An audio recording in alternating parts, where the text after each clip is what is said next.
Hello everyone, today we will study chapter 8 safety in EVS. In this chapter we will recognize the importance of safety, list safety rules to be followed at home and school, list safety rules to followed in park and bus. इसमें हम सारे safety rules के बारे में सीखेंगे.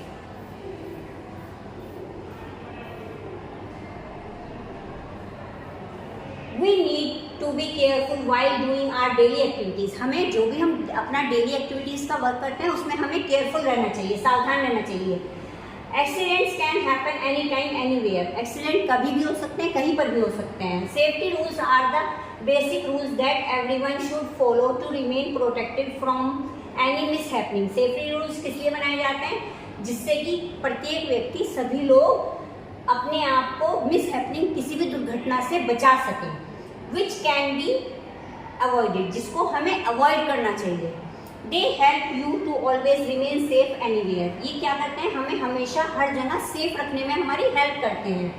सम of the basic rules that should be followed when you are at home or school, in the park or on the road are as follows. Some basic safety rules जो कि हमें हर जगह, घर पे और स्कूल में और पार्क में और रोड पर जो हमें फॉलो करने चाहिए, these are given here.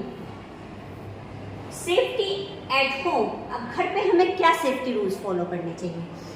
Never play with electric wires, electric appliances or try to put fingers in sockets, you may get an electric shock. सबसे पहला क्या है? हमें कभी भी इलेक्ट्रिक प्लग जो होते हैं, देखिए यहाँ पर पिक्चर दिखाई गई है, उसको कभी भी ना तो टच करना चाहिए और ना ही अपनी फिंगर को इलेक्ट्रिक सॉकेट में डालना चाहिए. उससे आपको क्या लग सकता है? इलेक्ट्रिक शॉक लग सकता है, आपको करंट लग सकता है.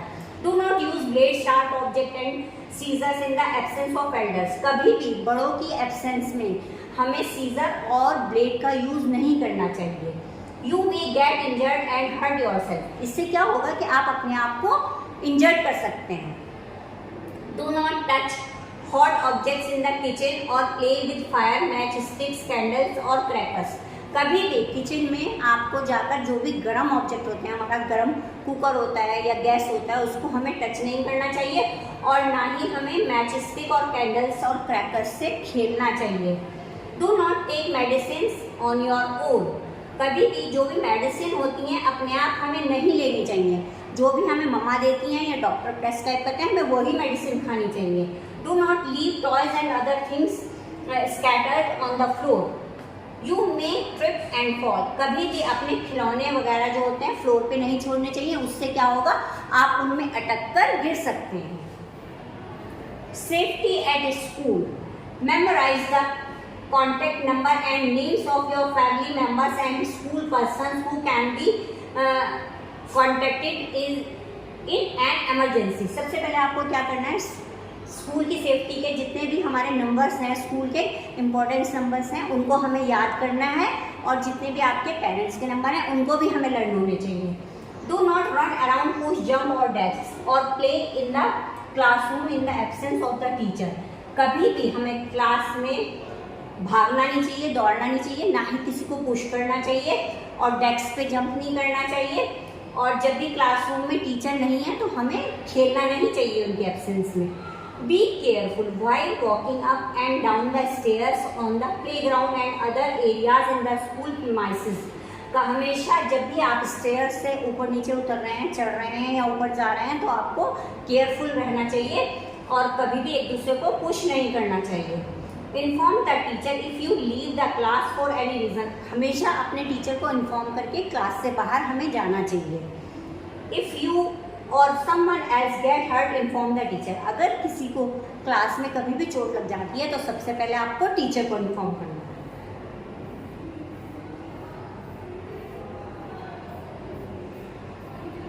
Safety in the park. Do not stand in front of a moving swing and slides or push or pull other children in the playground.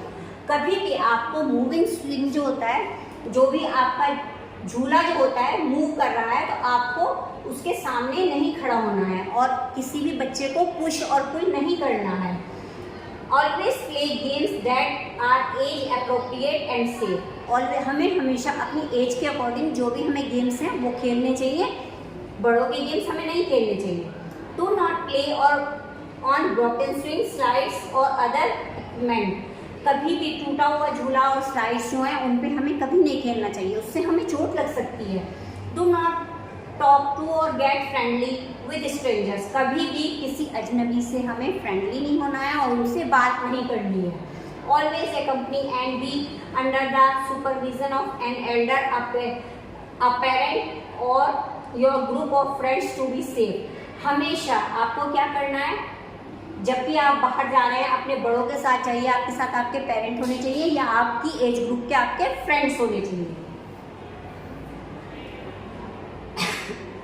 Do not be a prankster for your own safety and for the safety of others। कभी भी हमें prank नहीं करना चाहिए, मजाक नहीं करना चाहिए, क्योंकि उससे क्या होगा, हमारी सेफ्टी और उसकी जो जिसके साथ हम प्रैंक कर रहे हैं उसकी सेफ्टी के लिए भी वो हार्मफुल है। Do not carry sharp objects, follow the rules of game and be fair. कभी भी शार्प ऑब्जेक्ट हमें नहीं ले जाने चाहिए और जो भी गेम्स के रूल होते हैं हमें उनको फॉलो करना चाहिए।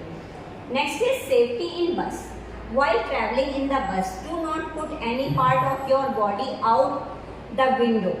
कभी भी जब भी आप बस में मूव कर रहे हैं तब आपको कोई भी बॉडी पार्ट को बस की विंडो से बाहर नहीं निकलने देना है। और जब भी मूविंग बस होगी तब भी आपको अपनी टर्न का भी वेट करना होता है। Keep sitting when the bus is moving and remain seated till it completely comes to a halt। हमेशा कभी जब भी आप मूविंग बस है जब तक आप बैठ जाएं तभी मूविंग बस में, चलती हुई बस में आपको नहीं बैठना है, आपको एक सेटल्ड बस में बैठना है। Wait for your turn to get in and get out of the bus. अपनी टर्न का वेट करना है बस के अंदर जाने के लिए भी और बस से वापस आने के लिए भी। डू नॉट शाउट और play in the bus because it may disturb the driver. कभी भी बस में हमें शाउट नहीं करना है, चिल्लाना नहीं है और ना ही हमें खेलना है, क्योंकि उससे क्या होगा, ड्राइवर जो होते हैं वो डिस्टर्ब हो सकते हैं। Reach the design bus stop before time. अपने बस स्टॉप पे टाइम से पहले पहुंचना चाहिए। डू नॉट रन टूवर्ड्स और approach the bus until the bus stops and the conductor opens the door. कभी भी हमें चलती जो दौड़ती हुई बस है उसकी ओर दौड़ते हुए नहीं जाना चाहिए, हमें वेट करना चाहिए जब तक कंडक्टर हमारा बस नहीं रोक रहे हैं और उसका डोर बस का ओपन नहीं कर रहे हैं। After reaching at the design bus stop, go home directly from the bus stop taking the safest route. In case you are alone. अगर आप अकेले जा रहे हैं तो आपको क्या करना है, सबसे पहले आपको जहां आपका बस स्टॉप है वहां पे आपको उतरना है और सीधे वहां से आपको अपने घर पे पहुंचना है, क्योंकि ये आपका एक सेफेस्ट रूल है। Never accept any offer to ride from a stranger.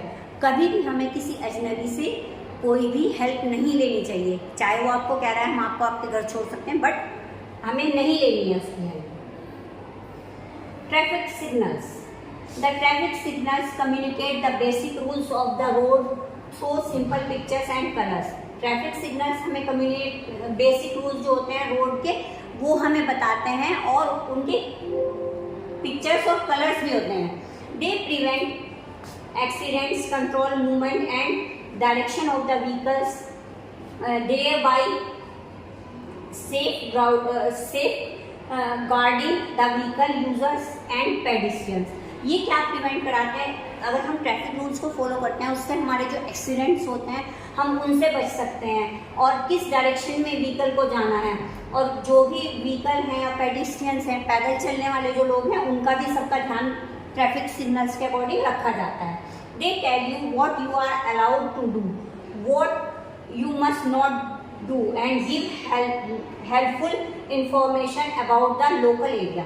ये ट्रैफिक सिग्नल्स जो होते हैं ये क्या करते हैं, आपको अलाउ करते हैं आपको किधर जाना है और आपको क्या करना है और क्या नहीं करना है, और आपके लिए हेल्पफुल इंफॉर्मेशन भी हमें ट्रैफिक सिग्नल से मिलती है। Red means stop. Red light जो होती है क्या हमें बताती है, stop. Yellow means wait. Yellow means कि हमें वेट करना है। Green means go. Some common road signs are here. ये रोड साइंस है यहाँ पर, that is stop, go straight, no parking, pedestrian ahead, These are the road signs. They tell us about the traffic signals. No horn, no entry, right turn, left turn, speed limit. जहाँ पर speed limit जितनी होती है वो उसके according भी हम लोगों को बताया जाता है. The authorities have also put signs for the safety of children in place, such as schools or playing zone. जो authorities होती हैं वो हमें जहाँ पर भी रोड साइन होते हैं वहाँ पे बच्चों की सेफ्टी के लिए भी, और प्लेइंग जोन जो होते हैं वहाँ पर भी हमें वहाँ रूल्स बताती हैं. See children zone, that is children zone. A zebra crossing is marked on the road as alternate black and white strips. एक zebra crossing क्या होता है, एक मार्क होता है रोड पर बना हुआ व्हाइट और ब्लैक स्ट्रिप्स का, which resemble the pattern on a zebra. जो हमें क्या दिखाता है, एक zebra वाला पैटर्न हमें दिखाता है. It is the pedestrian crossing used across the world. ये पूरी दुनिया में पेडिस्ट्रियंस के लिए, पैदल चलने वाले लोगों के लिए रास्ता होता है. It also tells the drivers that they must give way to pedestrians who have stepped onto the crossing. ये सभी ड्राइवर्स को भी इंडिकेट करता बताता है कि आगे पर जो है ज़ेब्रा क्रॉसिंग मीन्स कि वहाँ से आप पैदल लोग चलने वाले होंगे, वो अपनी स्पीड लिमिट वगैरह इसके अकॉर्डिंग अपनी सेट कर लें और उनको पेडेस्ट्रियंस को वे दें, रास्ता दें. The small patch allows pedestrians to cross the road without any fear. ये जो स्मॉल पैच, छोटा सा जो एक रास्ता होता है, ये क्या करता है, पैदल चलने वाले लोगों को एक प्रॉपर रास्ता देता है.